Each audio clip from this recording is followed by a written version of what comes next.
Hola, bienvenidos y bienvenidas a la cápsula Infancias Protagonistas en Bibliotecas Públicas, recursos y experiencias de mediación escénico-sensorial para audiencias en crecimiento. Soy Diego Vargas, profesor de lenguaje y miembro de La Cajita, equipo multidisciplinario de mediación de experiencias sensoriales y fomento lector para audiencias tempranas. En La Cajita también participan mis hijos, con quienes he hecho una serie de acompañamientos lectores. Hoy veremos algunas sencillas estrategias y sugerencias para poder incorporar en distintas instancias de mediación lectora. Independiente de cómo las utilicemos, siéntete libre para usarlas como tú quieras, pero lo más importante, siempre están pensadas para visibilizar a las audiencias tempranas. En esta oportunidad veremos algunas estrategias de mediación lectora para audiencias en crecimiento, a partir de distintos materiales, dispositivos y gatillantes que permitan enriquecer las experiencias en bibliotecas públicas. Veremos algunos ejemplos, conceptos y aproximaciones que profundicen en la mediación lectora para primeras infancias, activando componentes sonoros, espaciales, sensoriales para potenciar la lectura y de esa manera facilitar que la niñez sea la verdadera protagonista de estas instancias. Para ello revisaremos 8 temas que pudieran enriquecer nuestras experiencias. 1. Contra el imperativo de leer. 2. Relajación y respiración consciente para infancias y acompañantes. 3. Invitación y uso del espacio. 4. Gianni Rodari y la hipótesis fantástica como disparador de experiencias de lectura. 5. Lecturas sensoriales. 6. Relatos y situaciones reales. 7. Cuentos que suenan. Y 8. Apego lector y mediación de lectura. Contra el imperativo de leer. La obligación no hace al hábito, por lo que partimos de la base que todo tipo de acompañamiento busca desarrollar el placer por la lectura y no la imposición. Nos gusta lo que plantea Juan Domingo Argüelles en Antimanual para lectores y promotores del libro La Lectura, cuando recuerda las palabras de Daniel Pennac. Hay verbos que no permiten el mandato: amar, soñar, leer. Obligar a leer será el primer obstáculo para mediar la lectura. Al contrario, acoger y ser flexibles genera el contexto para que niñas y niños participen, pregunten, interrumpan. Todas maneras de demostrar gran interés por el ejercicio de mediación. Relajación y respiración consciente para infancia y acompañantes. Iniciar las experiencias de mediación invitando a conectarnos con nuestro cuerpo por medio de la respiración es una muy buena herramienta para preparar el ambiente lector. Nos podemos sentar en el suelo con las piernas cruzadas o parados. Lo importante es estar cómodos. Y siempre desde la invitación acogedora, pedir que nos acompañen cerrando los ojos y tomando 3 grandes inspiraciones que llenen todo el cuerpo de aire fresco. Se puede acompañar la respiración llevando los brazos hacia arriba y hacia abajo al ritmo de la inhalación y la exhalación, siempre de una manera lenta y pausada. Depende del contexto, puedes sumar movimientos a la respiración, invitar a estirar los brazos y girar suavemente las muñecas, primero hacia un lado, luego hacia el otro. Lo mismo con la cabeza o los hombros. Si es que estuvieran de pie, pueden sumar giros con las rodillas y los tobillos o cualquier parte del cuerpo para activar a las infancias.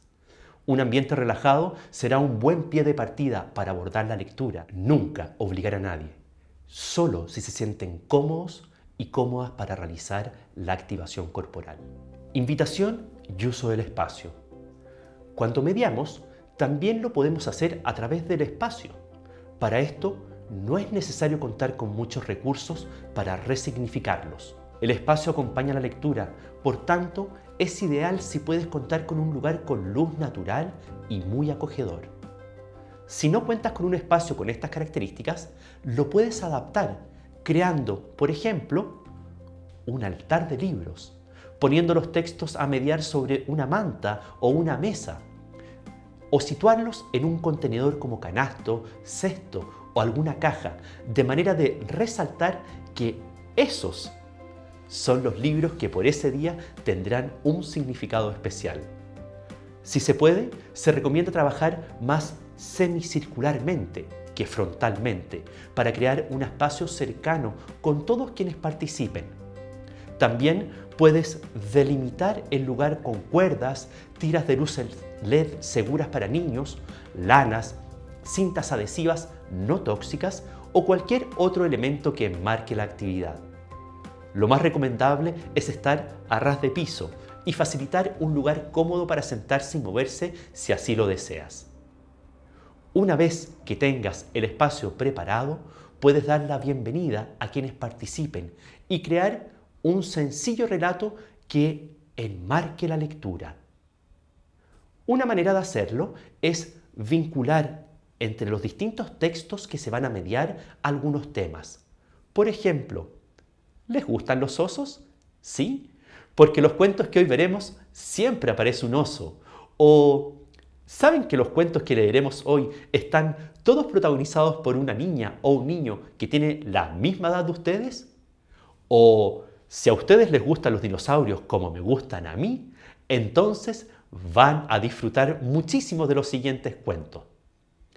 Esto puede servir luego en la mediación misma para interactuar con las infancias. ¿Vieron que en estas historias habían muchísimos dinosaurios? ¿Se percataron de que en todas había un oso?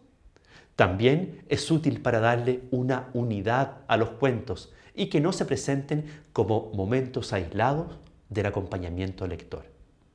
¿Dónde se fueron los cuentos? Otra manera de iniciar la actividad es salir a buscar los cuentos. Puedes inventar una pequeña historia en la que indiques que se te perdieron los cuentos, que a veces te pasa que se te pierden los cuentos y que necesitas de la ayuda de los niños y las niñas para encontrarlos, o cualquier otra historia o excusa que se te ocurra. Salieron volando los cuentos por la ventana del taxi, estaban cansados cuando veníamos para acá y necesitaban detenerse, o tenían mucha sed y los cuentos querían tomarse un heladito.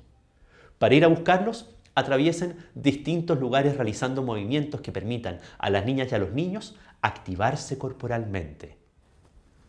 Nadando en el mar, escalando una montaña, atravesando el desierto o planeando por los aires. Puedes invitar a que la propia audiencia indique dónde hay que ir a buscar los cuentos y así los harás mucho más partícipes. Rodari y la hipótesis fantástica como disparador de experiencias. Los clásicos siempre están vigentes y qué mejor que recurrir a la gramática de la fantasía de Gianni Rodari para inspirarnos.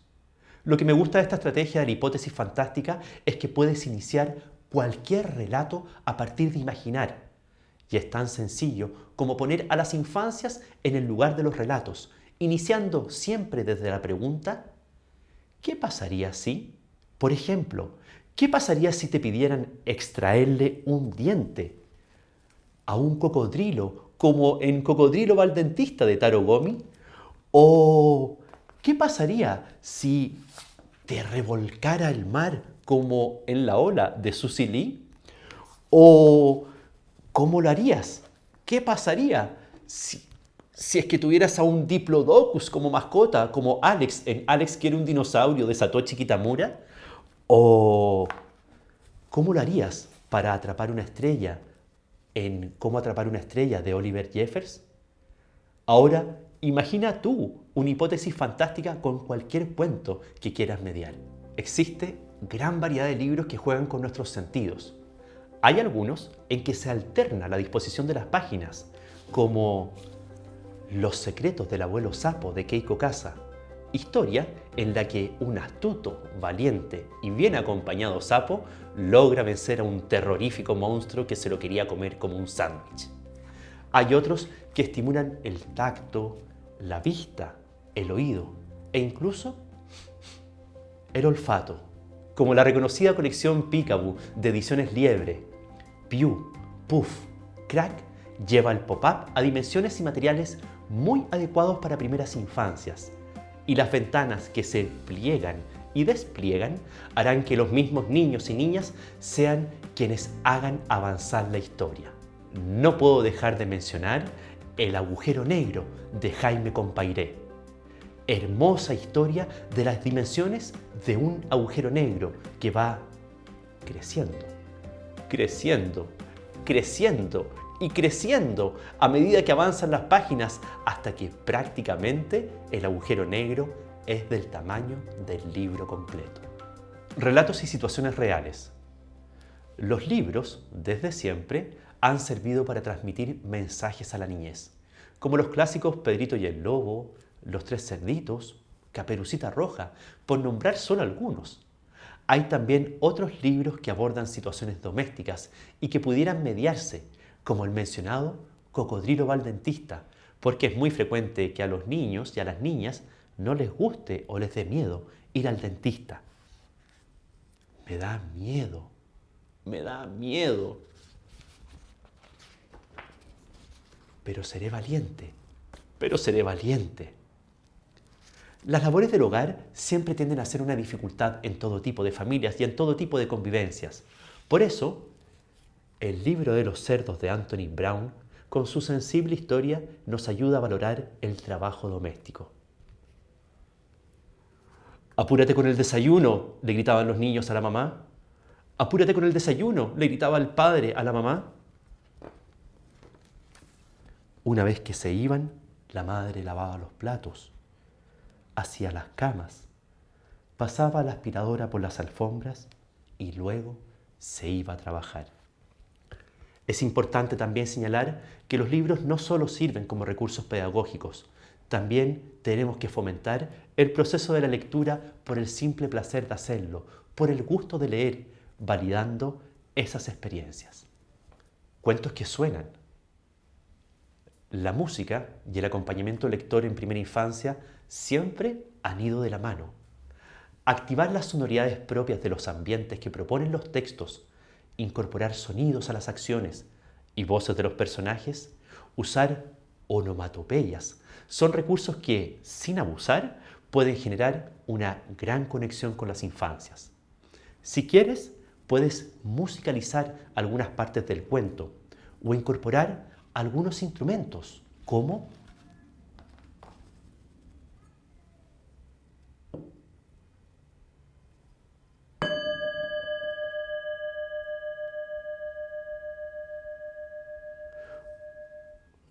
u otros como cascahuellas, palo de agua, ocarina, calimba, una ranita güiro. En fin, no es necesario ser un músico profesional para enriquecer las presentaciones con atmósferas en los distintos relatos. Hay 3 libros que utilizo con frecuencia y que probablemente conoces. Estaba La Rana, un clásico que nunca pasa de moda y que la letra nunca se nos olvida. Hay otro que me gusta mucho, que se llama Vamos a cazar un oso. La historia de una familia que usa distintas onomatopeyas para cazar a este animal y que pueden enriquecerse con suaves movimientos. Por ejemplo, Swiss, swas, Swiss, swas, cuando la familia atraviesa el campo, o glo, glo, gloro, glo, cuando la familia atraviesa el río. No puedo dejar de mencionar El Sol, el Agua y la Luna, un cuento nigeriano que en la versión de Laura Herrera y Ángeles Vargas recuerda que en la tradición de ese país, una historia siempre queda mejor si se le suman cantos, ritmos y bailes. Apego lector. Trabajar con elementos de apego, con elementos concretos, es útil para generar vínculos con la niñez. En mi caso, utilizo principalmente 2 objetos de apego. Una marioneta, Muñeco Bigotes, quien me ha enseñado, como le cuento a los niños, todos los cuentos que conozco, pero que ahora solo quiere escucharlos porque está cansado. Les pido a los niños que por turnos puedan tenerlo mientras cuento las historias. Y cada cierto intervalo les pregunto a la persona que lo tiene que me cuente cómo está el muñeco y si le han gustado los cuentos. ¿Quieres tenerlo tú ahora?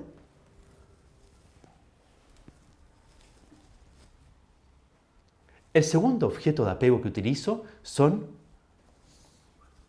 los muñecos quitapesares, que medio a partir de la lectura de Ramón Preocupón de Anthony Brown. Ramón se preocupaba por todo, por los pájaros gigantes, por los zapatos, por las nubes, y el temor de contárselo a los adultos hace que finalmente se lo cuente a su abuela. Y su abuela le dice: no te preocupes, puesto que yo tengo el remedio. Muñecos quitapesares que puedes poner debajo de tu almohada y contarles tus temores para que se vayan y los carguen ellos. La primera noche Ramón durmió muy bien. La segunda Ramón durmió muy bien. Pero la tercera noche se preocupó porque le había cargado sus pesares a los muñecos quitapesares. ¿Qué es lo que hizo Ramón? Creó muñecos quitapesares para sus muñecos quitapesares. Tú también puedes utilizarlos, puesto que los muñecos quitapesares se pueden adquirir con facilidad en ferias y tiendas. Y también hay varios tutoriales en internet para elaborarlos artesanalmente junto a las infancias. No solo conocerán una linda historia, sino también podrán tener su propio muñeco quitapesares a quien contarle al oído sus temores. Nuestro rol de mediadoras y mediadores para audiencias en crecimiento en bibliotecas públicas. Independiente de la estrategia que usemos o que adaptemos, creo que lo más importante es que, al utilizarlas, niñas y niños se sientan partícipes de la experiencia. Hazlos parte del relato, permíteles tener contacto físico con el libro, que se vinculen, invítalos a completar los sentidos y a anticipar los acontecimientos. En pocas palabras, que la mediación esté enfocada en mirar a las infancias a los ojos y que a partir de esa visibilización se sientan cómodas, acogidas, para que ellas sean las verdaderas protagonistas de estas historias. Muchas gracias y espero que todos estos recursos y experiencias sean de utilidad para enriquecer los espacios y experiencias de mediación lectora. Nos vemos en una próxima oportunidad.